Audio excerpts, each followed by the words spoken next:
An American Airlines Boeing 787 midway across the Pacific last month diverted back to the US. This meant that passengers spent around 12 hours in the air to not get very far at all.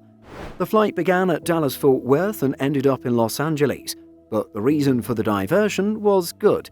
It wasn't your run-of-the-mill technical issue, air rage, or medical emergency.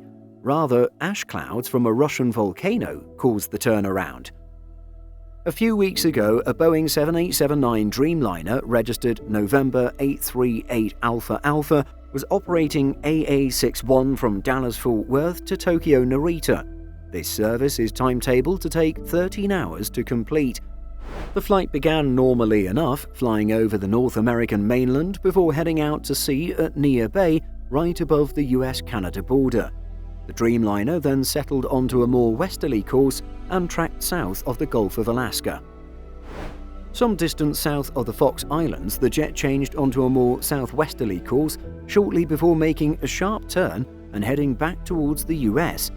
At this point, the 787 was more than 7.5 hours into the 13-hour flight. The Dreamliner headed for LAX, where it landed at 22:12 local time. As 1 mile at a time pointed out, that was 12 hours in the air to get to an airport just 1,235 miles or 1,986 kilometers distant from the origin airport. So what happened? American Airlines cited a quote-unquote weather issue, but it turned out that the weather issue was a volcano erupting near Bezimiany on the Kamchatka Peninsula in eastern Russia. It was around the time of the flight that satellite data recorded the volcano sending ash 50,000 feet into the atmosphere. While AA61 turned around, other aircraft in the vicinity elected to add some flying time to the trip and kept going. United Airlines UA7 out of Houston and UA837 out of San Francisco were both in the air heading to Tokyo. The pilots of those planes decided to keep going, but increased the journey length by about 1 hour by diverting away from any ash. We don't expect any ash to fall in Alaska, but we had some airborne ash. Anna Dietrich from the Alaska Volcanic Observatory told Alaskan radio station KINY 800, "Where it's affecting aviation, it's affecting aircraft in the area, but we don't expect any of that ash to produce any significant fall in the Aleutian Islands.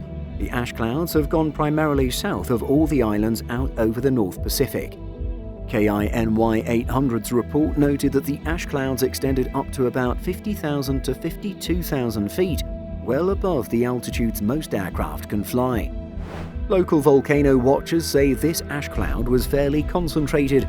While the winds will thin the clouds out, they will linger and spread out. This does still impact aircraft traffic over the region, says John Cowan from the Alaska Aviation Weather Unit. Volcanic ash events, as far as their aviation impacts, tend to last anywhere from a day to multiple days to even weeks in some historical cases. What do you think of this interesting incident? Share your thoughts by leaving a comment. In addition to our daily YouTube videos, Simple Flying publishes over 150 articles every week. If you're looking for the latest aviation news and insights, visit simpleflying.com.